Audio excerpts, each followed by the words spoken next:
Hi there, everyone. We're going to start today with the 6.07 lesson, Terrible Conflict, continuing on with the Civil War. Remember, we skipped the 6.06 discussion. We're not doing that this unit, so you can just move right on here to this lesson today. Lesson 7, Terrible Conflict. As the Civil War continued into its second year, critical battles took place in the West along the Mississippi River. Whoever won there would control a major trade route into and out of the country. At the same time, Lincoln used a Union success at Antietam in the East to issue the Emancipation Proclamation, which said that slaves in the Confederate States would be freed. The Emancipation Proclamation gave new meaning to the war and the phrase, "All men are created equal." Goals for this lesson: summarize the progress of the war in its second year, explain the reasons for the enormous death toll during the Civil War, identify the goals and impact of the Emancipation Proclamation, and analyze excerpts of the Gettysburg Address for its meaning. And that's going to be your assignment. There is a graded assignment today, and it's going to be about the Gettysburg Address. So let's make sure you go to lesson resources, get your reading guide and or lesson answer key together and ready so you can look at that and fill that out as you go through the reading. And the reading today is pages 418 through 428, 10 pages. Complete the reading guide. We'll do the online activity, complete the progression to the Civil War, part 2, and then we will look at the graded assignment. So those are all the things we'll cover in the lesson 6.07 videos. Okay, so on page 418, we read about Shiloh, New Orleans in the last lesson, and now we're going to start with the Peninsula Campaign and Second Bull Run. While Grant won victories for the Union in Tennessee, General McClellan continued to train and equip the Army of the Potomac. McClellan proved skillful at organizing an army, but not so eager to fight with one. Lincoln expected the general to launch a new invasion of Virginia and drive toward Richmond, but McClellan consistently found excuses not to advance. His plans were not finished, his troops were not ready, the rebel forces in northern Virginia were too numerous. Exasperated, Lincoln remarked, "If General McClellan does not want to use the army, I would like to borrow it for a time." A little sense of humor there. Finally, in March 1862, McClellan set his huge army in motion. But instead of marching them into northern Virginia, he transported his troops by ship to the peninsula between the York and James rivers in the southeastern corner of the state. McClellan intended to advance on the Confederate capital, Richmond, from the south. Even after landing, however, McClellan was reluctant to attack. Vastly overestimating the size of the forces opposing him, he moved so slowly and hesitantly that another Union general took to calling him the Virginia Creeper. As McClellan delayed, Confederate troops prepared to defend Richmond. McClellan expected reinforcements to come from the Shenandoah Valley to the west, but the Union troops there were tied down by the Confederate General Stonewall Jackson, the hero of Bull Run. A brilliant military tactician, Jackson was also a fervently religious man who believed that his troops constituted an army of the living God. He drove his men on punishing forced marches that enabled them to move with astonishing speed and catch their northern opponents by surprise. Meanwhile, McClellan's massive army lumbered slowly toward Richmond. By the end of May, Union forces were within 5 miles of the city. In what turned out to be a stroke of luck for the Confederacy, the Confederate commander was wounded and replaced by General Robert E. Lee, who vowed, "Richmond shall not be given up." In a week of bloody fighting, Lee battered McClellan's army and drove it back from the city. Blaming the failure to take Richmond on McClellan's timidity, Lincoln replaced him with General John Pope. Like McClellan, Pope proved to be no match for Lee. The Confederate general seized the initiative, sending his army north, where it defeated Pope's troops at the Second Battle of Bull Run. Lee's army now stood poised within 20 miles of Washington. Northerners were deeply discouraged by the news of these defeats. When Lincoln issued a call for 300,000 new volunteers, few men came forth. Antietam. Confederate President Jefferson Davis ordered Lee to invade the North. Winning a battle on northern soil might convince a sufficient number of Democrats and moderate Republicans that it was time to let the South go on its own way. It might also win support from Britain and other European powers. Just as Southerners hoped, many in the North were growing weary of war. Northerners were suffering under war-related inflation, taxes, and military conscription. Conscription means required enrollment, especially in military service. Both the Confederacy and the Union enacted draft laws, the first in American history. And we'll get back to the Sanitary Commission there in a moment, but let's continue on. Lee did not intend to capture and hold Northern Territory, but was willing to gamble that a decisive blow well inside the Union would force Lincoln to negotiate for peace. With his objective in mind, in the beginning of September 1862, Lee led his troops across the Potomac River. He entered Maryland to the west of Washington, D.C. Meanwhile, Lincoln relieved of the ineffective Pope of his command and reluctantly put McClellan back in charge of the Army of the Potomac. On September 17th, the two armies fought a bloody battle at the banks of Antietam Creek. McClellan's forces stopped Lee's advance and forced his army to withdraw into Virginia. But the Union victory came at a terrible price. The total number of soldiers killed or mortally wounded on both sides exceeded 6,000, making September 17, 1862 the bloodiest single day in American history. The terrible carnage on both sides of Antietam, as in other battles of the Civil War, was partly the result of old-fashioned military tactics that failed to take account of new weaponry. As they had for at least a century, officers massed their men in close order formations and sent them marching toward the enemy.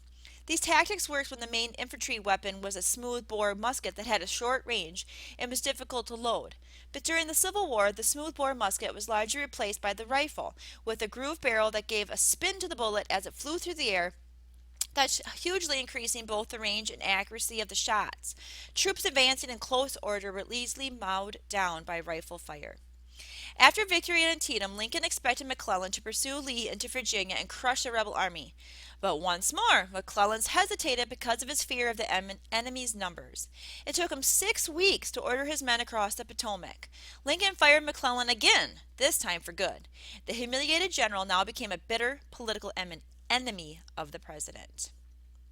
Let's go back here for a second to the Sanitary Commission. That is one of the largest causes of death during the Civil War was sickness and infection and wounds. It wasn't necessarily being killed in battle, but being sick.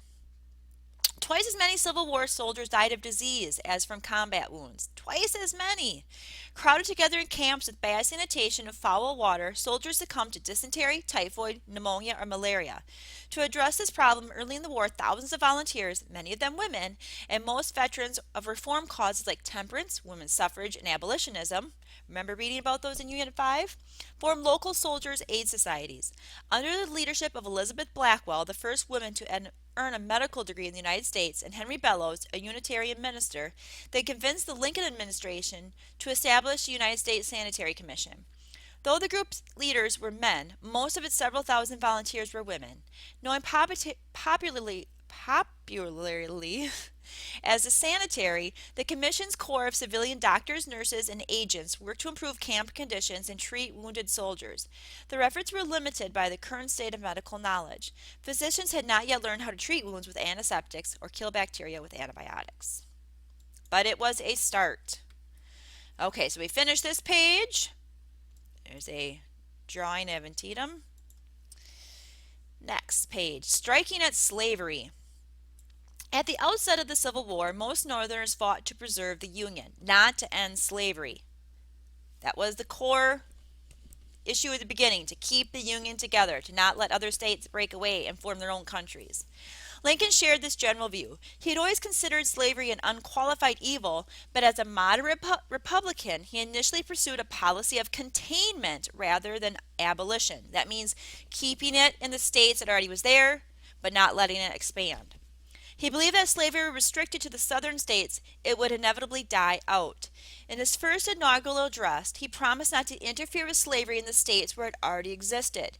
He pledged only to stop its spread into the western territories. As the Civil War ground on, however, Lincoln changed his view, in large part because of actions taken by slaves themselves. Wherever Union armies went, slaves escaped from their masters and sought refuge with the soldiers. In March 1862, Congress enacted an article of war forbidding Union commanders from returning fugitive slaves to their masters. Instead, Union officers treated the runaways as contraband and put them to work in army camps. Lincoln and other moderate Republicans came to realize that freed slaves were an important source of manpower for the North. Lincoln was also sensitive to world opinion on the issue of slavery. If Europeans believed the North was fighting for a nobler cause than self-preservation, they might withhold support for the Confederacy. Remember, the Confederacy had a little bit of support, or more than a bit of support at the beginning from Europe, because Europe was very dependent on their cotton, and it would be a big deal to get their support in the North if they changed the meaning of the war. Lincoln especially needed to ensure the neutrality of Britain, since some British leaders wanted to intervene on the side of the South in order to keep Southern cotton flowing into British textile mills. Britain had freed all the slaves in its empire a generation before.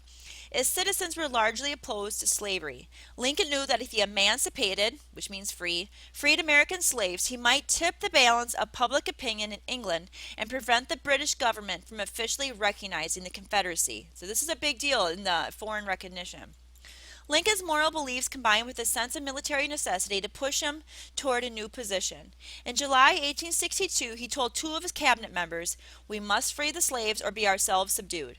But many residents of the border states resisted calls for emancipation. For the time being, Lincoln did not feel he could shift his policy. The Emancipation Proclamation. After he decided that it had become necessary to end slavery both for military and moral reasons, Lincoln waited for the right time to act. On the eve of the Battle of Antietam, he told himself that if Lee's army could be driven out of Maryland, it would be a sign that God had decided the question in favor of the slaves. About a week after the victory at Antietam, Lincoln announced his intention to issue an Emancipation Proclamation, an order granting freedom to all enslaved persons in the Confederacy. The Confederates had until January 1st, 1862. The Confederates had until January 1st, 1863 to lay down their arms. If they failed to do so, then on that date, according to Lincoln's order, all persons held as slaves within any state in rebellion against the United States shall then be thenceforth and forever free. Initially, the main effect of the Emancipation Proclamation was more symbolic than real. Okay, and this is important to remember or to note. It did not immediately liberate a single slave. In order to retain their loyalty to the Union, the border states were exempt from the proclamation. Lincoln's order also did not apply to parts of the South occupied by Union troops. It only freed slaves in the areas controlled by the Confederacy, where Lincoln had no authority. Thus, some abolitionists criticized the proclamation as an ineffective gesture. Most abolitionists, however, echoed Frederick Douglass, who wrote, "We shout for joy that we live to record this righteous decree." Douglass realized that the proclamation would turn the Union Army into a force for liberation. So this is the Emancipation Proclamation is starting to turn the meaning of the war as not only a rebellion to keep the Union together, but also to end slavery. This is an important shift here. The Emancipation Proclamation fundamentally changed the meaning of the war. Before the proclamation, a Northern victory over the South meant only that slavery would not be extended into the territories. After the proclamation, victory meant the destruction of slavery in all the Confederate states. On January 1st, 1863, Lincoln formally issued the Emancipation Proclamation. Jefferson Davis, remember he's the president of the Confederacy, called it the most execrable measure recorded in the history of guilty men. Lincoln's political opponents in the North were almost as hostile. Many conservative Democrats who had supported the war while it had the limited aim of holding the Union together, preserving the Union, now became peace Democrats. A Democratic newspaper warned that Lincoln was adrift on a current of radical fanaticism. Lincoln himself had no doubt that the Emancipation Proclamation dramatically transformed the goals of the war. He wrote, "The character of the war will be changed. It will be one of subjugation. The South is to be destroyed and replaced by new propositions and ideas." Okay, let's go back to the page here on the Emancipation Proclamation.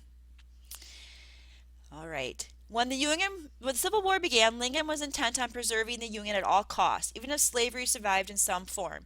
But the Emancipation Proclamation recast the Civil War as one against slavery. This is important to note how the Emancipation Proclamation turned the scope and sequence of the war. Late to the war, looking back at the course of events, Lincoln remarked to a friend that the Emancipation Proclamation was a central event in my administration and the greatest event of the 19th century. And here are the exact wording of the Emancipation Proclamation, parts of it. And because this video is almost to the 15-minute mark, I'm not going to read it here, but please take time to read it on your own just to see the wording and how it does indeed free the the slaves in the Confederacy. This is the end for video 1.